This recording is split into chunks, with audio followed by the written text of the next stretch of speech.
Welcome to Narrowboat that James built. Hope you're very well. Thanks for joining me. Well, it's snowing this morning. Fortunately though for me, I don't think it's going to lay this time, which is quite handy because I really need to crack on with the stove install. So I need to paint the flue pipe, which needs to, with black stove paint, which I've got. I've been out this morning and bought the fixings for the CS board so I can put some screws into that. I did want to get some nice kind of screw head or bolt head screws, but I couldn't find the ones I wanted, so I've got some kind of temporary fixes which will suffice. I don't know about the bending of that material. I think I'm just going to leave it as it is and have a curve to it. I just don't think I'm going to be able to get the bend without knackering the angle's already good, and I don't really want to push it any further and get it wrong. I don't have a press, so the only way of doing it is timber against timber, and I think I've probably got it as good as I'm going to get it for a DIY job. And I think if I put the right trim on it, it will work quite well. Well, it's coming down a bit heavier now. So yeah, I need to get the stovepipe into the workshop, spray that. I've bought some fire resistant spray foam which I put behind the CS board just to give it a bit more rigidity and to fill in some of the gaps, because I did take away some of the spray foam to get that in. Yeah, plenty to do today, but really I need to get that flue cement in kind of around lunchtime. That's the plan.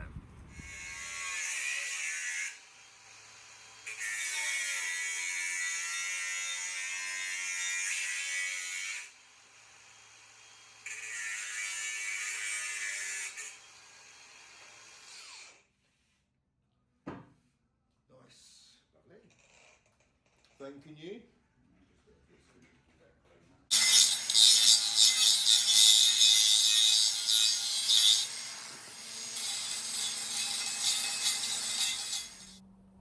The flue pipe has now been trimmed down, and I've got to spray it. I've got some stove paint, which is black stove paint.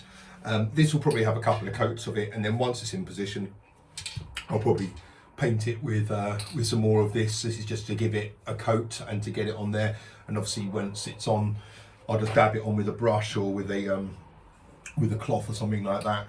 It can have any kind of finish it wants. I don't really want to have a perfect shiny finish. I'd like it to be a matte finish if possible. This stove paint is obviously designed for stoves. It goes up to 650 degrees, but this touches the raw heat, if you like. Something like the expanding foam, this blue stuff you can see, really only withstands heats of about 100 degrees. So you wouldn't be able to put that anywhere near the stove. In fairness, it's going nowhere near any of it, but it's just to support the CS board. And I'd be very surprised if the CS board was getting to that kind of temperature. I do have a radar thermometer, so I'll be able to test various areas around the fireplace once it's lit, and monitor the various temperatures around and different layers. But got to get this stove paint on now. I've got a prop to put this up with, so just to keep it in place, and I've found another reason to use the Lazy Susan joint, which is quite handy because I can just rotate that nice and easily.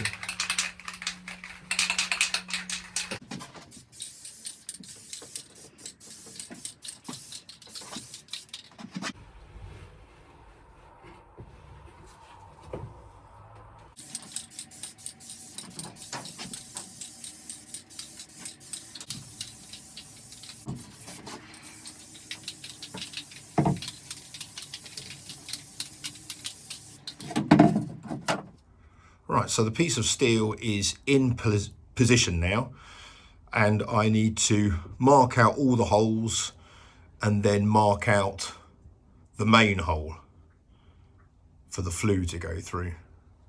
So I'm going to mark it all out, take it down from this, and then put it back together. Okay, I'm just going to mark up the circle now for the cutout in the steel. So I've attached this board just need a clamp on there. It's screwed in through some of the holes, so this is at 90 degrees. I've marked out the centre point as to where the centre of the hole needs to be, and put my pen in and go round to make a 150 radius hole. So now I need to go through it with the jigsaw. So I've got on a metal curving blade. I'm not sure how this is going to go through. I've got a bit of support wood here just to keep the steel kind of pushed up against this. The reason I've got the timber on the top here is to stop, because this cuts on the up, and it's to stop the steel being pulled up and stop it nicking. That's the plan anyway. I'm going to take this really slowly, but before I do that, I think I'm going to drill through it all like I did up on the roof with a load of pilot holes. So for this, the timber can be underneath it, and I can go through into the timber. The reason I'm not having timber underneath when I cut is because I've got a 9mm board on the top and then the steel, and then if I had another board underneath it, it's too much for the thin blade to get through. It's too much for it to work. So I'll go through with this though, see how we get on.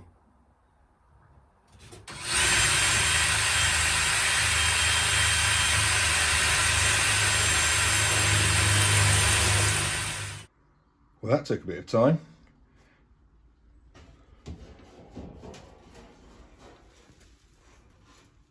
But it's kind of come through okay on the underside. Hasn't torn too much. So I'm fairly hopeful about the jigsaw.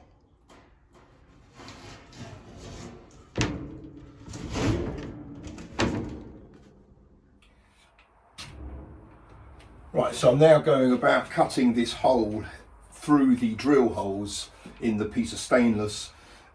It's making a right racket, but it's getting through it okay. I've got the thin metal blade on here, obviously. It is getting through. I'm glad I made as many pilot holes as I did, because it's just there's a lot for the blade to do, and there's a lot of a curve. So I'm just taking my time, going really slowly with this.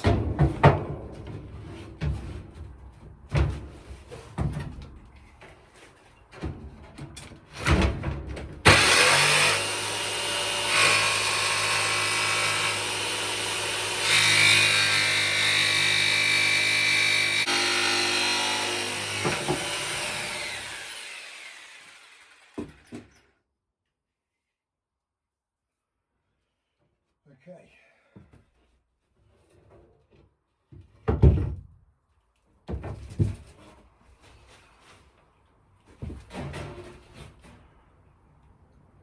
Well, that's not a bad hole, I guess.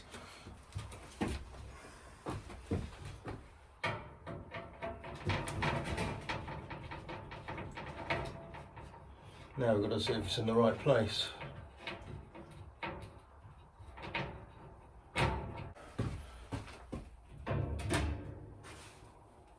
Well, that's the important thing. I can get 4 screws through it. Right, one of the things I need to do before I put the steel back up is just to do some test pieces on this piece of CS. I've got these, which are hollow wall fixings. I've made a hole in the board here, and now I'm going to go in with one of these fixings. And what I'm trying to work out, because there is a bit of movement in this when it goes in, and what I'm trying to find out is, am I going to be better off with a larger pilot hole so there's less wobble? So that's the existing pilot hole that we're using, and if I went in with something a bit bigger,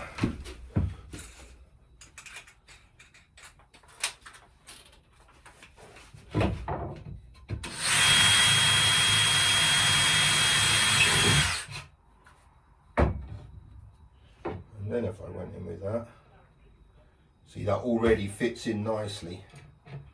And there's less movement on that.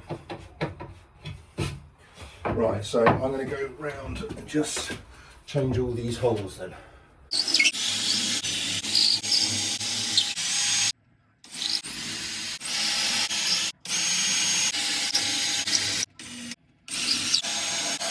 Now I can go in with all of these.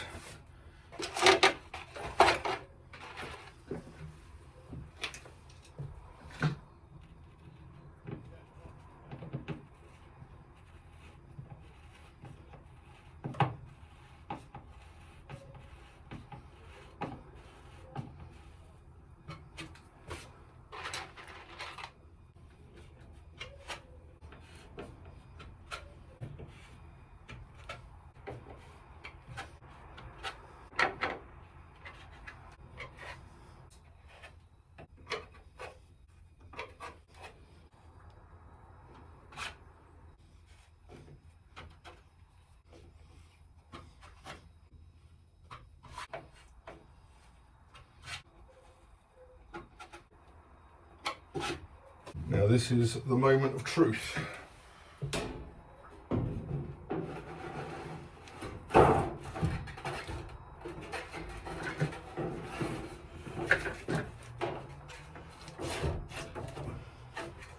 Well, I've got to say it looks about right. Now I've got to do is line up those holes.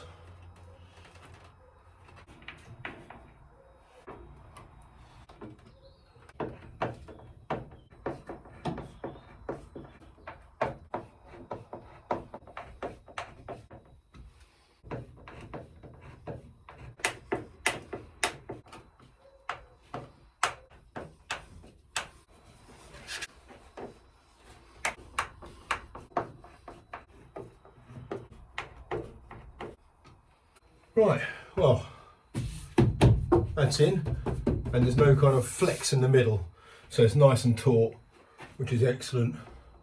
I could do with one maybe pinning it up there, but as I said, I'm probably going to get some trim to hide all of these edges, but I'm happy with that.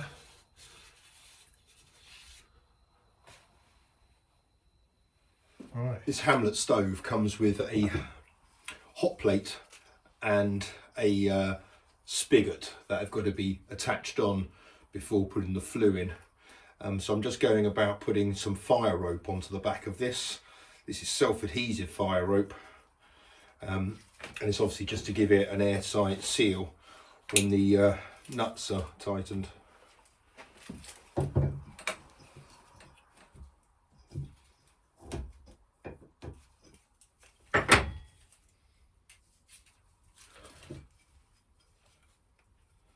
So that's the first one to do. And then this is the spigot. This is what sits on top of the fire and the flue sits inside it. So this is the hot plate here going onto the back. You can just see the fire rope there. And that gives it a nice tight seal. Well, this is the hot plate inside the stove. This was certainly not easy to get to. I've got a ratchet spanner which made it just about possible, but that was not particularly easy. So the next piece is the spigot. This is the bit that goes on top of the stove and holds the flue in there, and that's all jam-packed full of cement. And on the bottom there, I've just put some fire rope on there to seal that in place. And there are 3 bolts and nuts that go on. I'm just putting this last, just tighten this last bolt up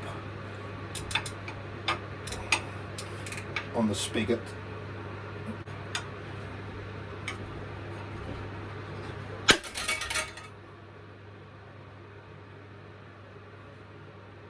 Right,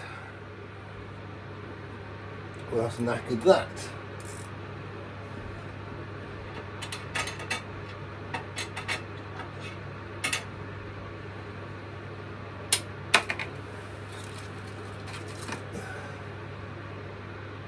I was wondering if I was going too tight on that. Now, can I get all the bits out?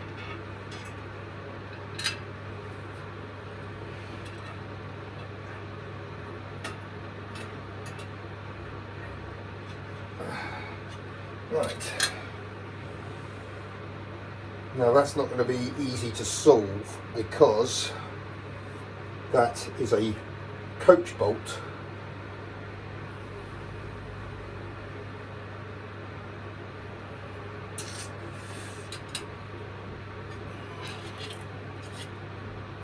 So I'm going to have to see if I can get another coach bolt from somewhere, see if Paul's got one in his workshop. That would be an absolute blessing if he does. Right, well, no is the answer. But he has got some other bolts which might work.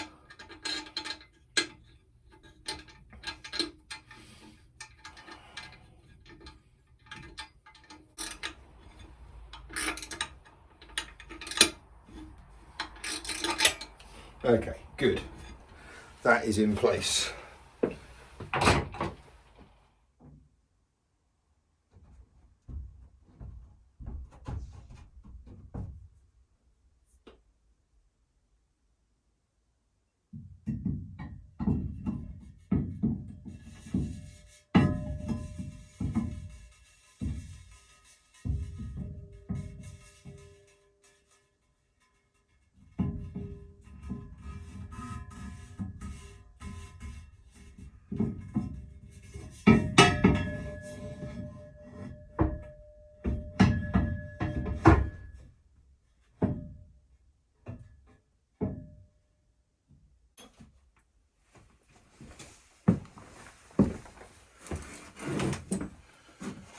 Oh yes.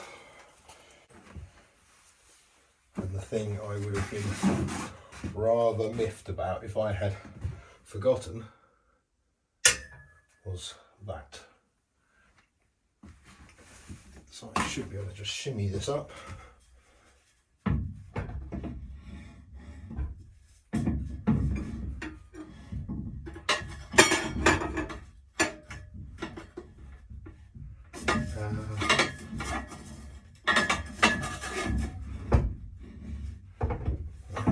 Back in there.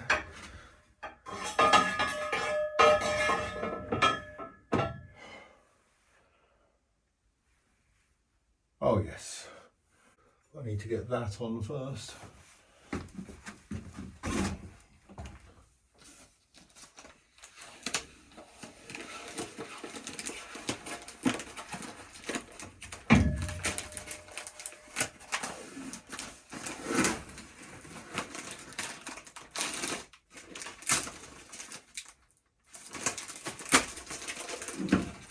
I'm glad that comes off better than the stuff on the back of that PVC.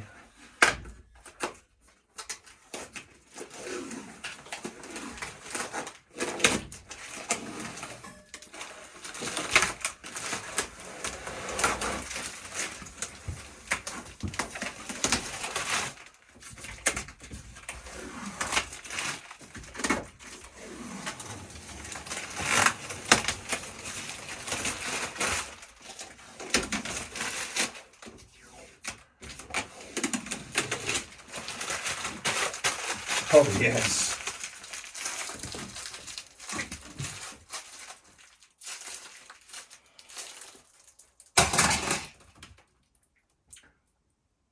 Excellent. Right.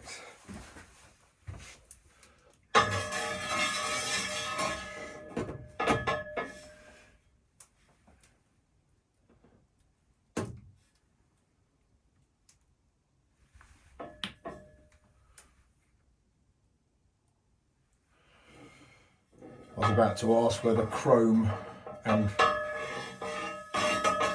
brushed stainless go, but quite frankly I've got no alternative now, but I'm happy with that.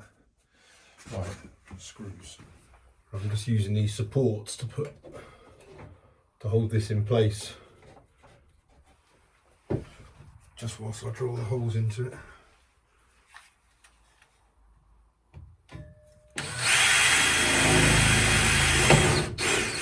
Well, I must say I'm really happy that it's in. This I think looks really good, how it's just one continuous piece. I like that curve. I'm quite glad, in fairness, I didn't get more of an angle on it. And the quality of that stainless looks really good.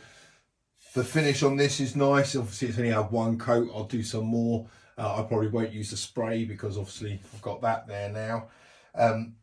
The bottom needs some cement putting in it, but quite frankly I could do that later, or I can even do it tomorrow morning. It needs about 4 hours to go off before a fire is lit, and if you light a fire beforehand, then it just speeds up the cure process. So it's no problem. You can set it and then light a fire immediately. So the timing of the cement is not going to delay me for my ambitions tomorrow, but this is done. I'm really happy. That is literally just the cement put in. On the outside it needs a bit of work tomorrow, so I just put the rope down the top, and then once the fire's lit and the rope's expanded a bit, then I'll be able to put some silicone around it. You don't stuff in the rope very tight, but I'll go into that tomorrow once I do the collar install, the final one of that. But the stove is installed, the fireplace is installed. Obviously it needs to be finished. There'll be some trim around there. I'll probably get some better bolt head screws and make more of a feature of them, make them look like rivets or something. But yeah, that is a job well done.